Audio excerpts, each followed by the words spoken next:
It's my feel-good breakfast show.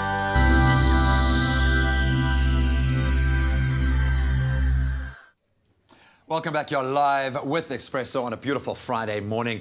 Now, Saturn is arguably the most recognizable planet in our solar system with its magnificent rings. We've even discovered rings on the planet itself as a weather phenomenon. Now, NASA and the European Space Agency have been exploring it closely since 2004. That's when the Cassini mission, which has started its very last scientific task this Wednesday. Very, very sad. I'm far too emotionally invested in this satellite. Yeah, to tell us a little bit more is Jono Weltman from the Foundation for Space Development. Jono, thanks for joining us. Good to be back. I love these little space discussions on a Friday. I don't know how to feel about this. The last mission, talk me through the history of Cassini. Well, Cassini's been going since the 80s, actually, when it was first planned. Launched in 1997, spent 7 years traveling from Earth to Saturn, and has spent the last 12 years exploring Saturn for us. It's What was its primary mission, just to get there? Cassini is what we call a flagship mission. Okay, those are missions where we spend over $1 billion. The first ones were Viking, and then, of course, Voyager, which has left our solar system, then Galileo, then the Mars Science Laboratory, better known as the Curiosity rover.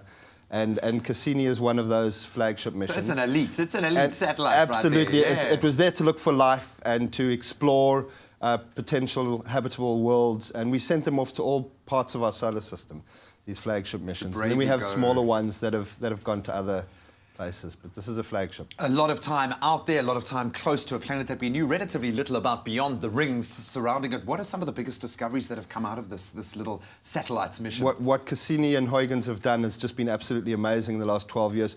Huygens was the first lander to land on an outer body in the solar system when it landed on the moon Titan. Cassini discovered the methane seas on Titan. It discovered an underground ocean on Enceladus. It explored the hexagonal wind flows on Saturn itself. It discovered 10 new moons, and it's traveled in total 3.5 billion kilometers in the last 19 years that it's been out there, and 3,600 scientific papers have been written as a direct result of just Cassini's remembering all of that missions, is an achievement in itself. So basically, it's paid for itself. This guy really has delivered on an incredible promise.